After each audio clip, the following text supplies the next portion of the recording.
Doctor Babasaheb आंबेडकरांचा, वंचित बहुजन आघाडीचा, बाळासाहेब आंबेडकर तू मागे पडो. जय जय जय जय जय भीम, जय जय जय जय जय भीम. समतेचे विचार बनवणाऱ्या सर्व महामानवांना त्रिवार अभिवादन करतो.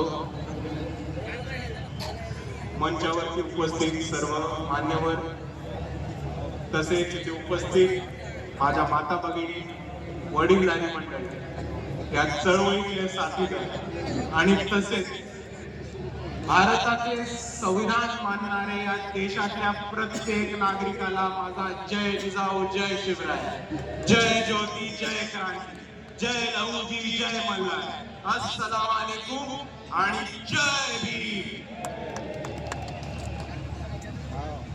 2 वर्ष 11 महिने आणि 17 दिवस हे ड्राफ्टिंग कमिटीला भारताचं संविधान लिहायला लागलं आणि 2 वर्ष 11 महिने आणि 17 दिवसानंतर जेव्हा बाबासाहेब आंबेडकरांनी कॉन्स्टिट्युएंट असेंब्ली समोर संविधानाचं त्यांचं ड्राफ्ट समोर ठेवलं, तेव्हा त्यांनी एक महत्वाचं भाषण दिलं होतं आणि ती तारीख होती 25 नोव्हेंबर 1949. आणि म्हणून 25 नोव्हेंबर रोजी ज्या विजननी, ज्या विचारांनी आणि ज्या विचारधारेने बाबासाहेबांनी संविधान लिहिलं होतं, त्या विचारांना, त्या विजनला आणि त्या विचारधारेला वाचवून ठेवण्यासाठी आणि त्याचा सन्मान करण्यासाठी वंचित बहुजन आघाडी 25 नोव्हेंबर रोजी शिवाजी पार्क वरती संविधान सन्मान महासभा देत आहे. आणि मी आपल्या सर्वांना एवढं सांगतो की याच्या पुढच्या प्रत्येक वर्षी वंचित बहुजन आघाडी 25 नोव्हेंबर रोजी शिवाजी पार्कला इतक्याच मोठ्या गर्दीने, इतक्याच मोठ्या ताकदीने, इतक्याच मोठ्या संख्येने दरवर्षी संविधान महासभा घेत राहील आणि आपल्या सर्वांना यायला भाग आहे. आणि हेच बोलत असताना बाबासाहेबांनी त्या भाषणामध्ये त्यांचे विजन मांडली होती, विचार मांडले होते आणि तशीच एक काळजी आणि पोटतिडकी मांडली होती. आणि बाबासाहेब म्हटले होते, it is certain that if parties place creed over country, our independence will be in jeopardy for a second time and it will be lost probably forever. We must be determined to defend our independence with our last drop of blood. याचा अर्थ हाच होतो की इकडच्या राजकीय पक्षांनी, इकडच्या सत्ताधाऱ्यांनी जर देशासमोर देशाच्या प्राधान्यापेक्षा वरती जात, जमात आणि धर्म ठेवला तर आपण आपलं स्वातंत्र्य गमवून बसू. ही परिस्थिती आपल्या सर्वांना समजून घेतली पाहिजे. आणि त्याच वाक्यामध्ये बाबासाहेब हे सुद्धा म्हणतात की आपली जबाबदारी आहे, ही आपल्या सर्वांची रिस्पॉन्सिबिलिटी आहे की संविधान वाचवणं आणि देशाचं स्वातंत्र्य आणि देशाचे इंटरेस्ट हे जातीच्या, धर्माच्या आणि जमातीच्या पुढे ठेवणं. पण आता देशात काय चालू आहे हे आपल्या सर्वांना समजून घेणं गरजेचं आहे मित्रांनो. 2014 मध्ये जेव्हा भाजप सत्तेत आली तेव्हा आम्ही बोंबलून सांगत होतो की धर्मामध्ये, जमातीमध्ये, जातीमध्ये तिढा निर्माण करून, भांडणं लावून, दंगल करून ही भाजप सत्ता उपभोगण्याचं काम करणारे आणि 2014 पासून 2025 पर्यंत आतापर्यंत जे घडले ते तसंच चालू आहे मित्रांनो. हे समजून घ्या. 2025 ची स्थिती समजून घ्या. 2025 मध्ये Maratha versus OBC, Banjara versus आदिवासी, धनगर वर्सेस आदिवासी, मातंग वर्सेस बौद्ध असं समाजामध्ये दंगली पेटवण्याचं काम, भांडणं पेटवण्याचं काम हे भाजपने आता सुरू केलेलं आहे. ते आपल्या सर्वांना समजून घेणं गरजेचं आहे. दुसऱ्या बाजूला परवाचीच घटना बघा. अरुणाचल प्रदेशची एक महिला होती, 18 तास तिला चायनामध्ये शांघाय एअरपोर्ट वरती चायनाच्या अथॉरिटीजनी, चायनाच्या सरकारने तिला दाबून ठेवलं होतं. का?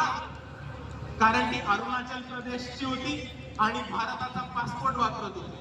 आणि चायनाने म्हटलं की आम्ही अरुणाचल प्रदेशला भारताचा भाग नाही मानत आणि अरुणाचल प्रदेशच्या लोकांना भारताचा पासपोर्ट दिलेला असलेला चायनाला चालत नाही, ही वस्तुस्थिती समजून घ्या. 1 महिन्यापूर्वी भारताचे माजी सरन्यायाधीश भूषण गवई यांचे पुतळे जाळण्यात आले आणि यांच्या पुतळ्यांना चपला मारण्यात आल्या. हे कुठे घडलं? तर न्यूयॉर्कच्या टाइम्स स्क्वेअर मध्ये घडलं. आणि आपण या दोन्ही घटनांचा अभ्यास करा मित्रांनो.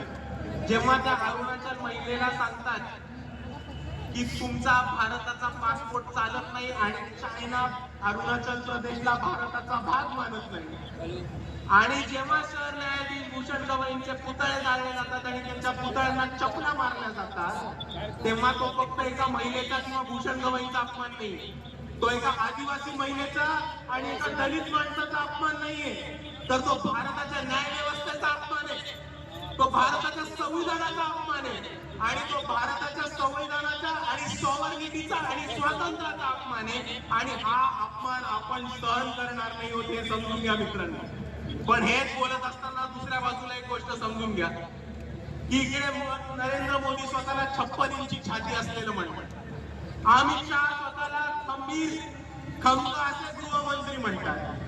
पण हे दोघं सत्तेत असताना आज चायना अरुणाचल प्रदेशला भारताचा भाग मानत नाही आणि भारताच्या सरन्यायाधीशच्या पुतळ्याला चपला USA मध्ये मारल्या जातात.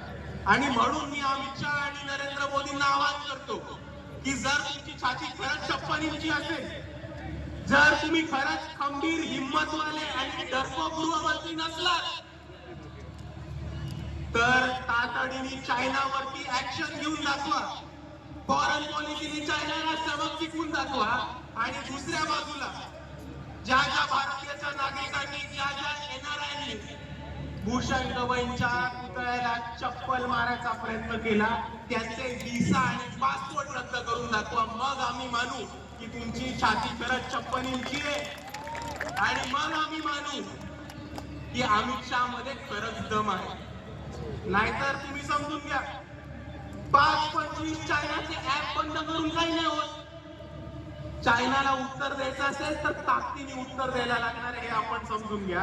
आणि दुसऱ्या बाजूला मोदी आणि अमित शहा हे NRIंच्या विरुद्ध आणि अमेरिकेत बसलेल्या NRIंच्या विरुद्ध ऍक्शन नाही घेणार, कारण हेच NRI लोक आहेत जे भाजपला USA मध्ये बसून भरघोस पैसा पोचवतात, हे आपण दुसऱ्या बाजूला समजून घ्या.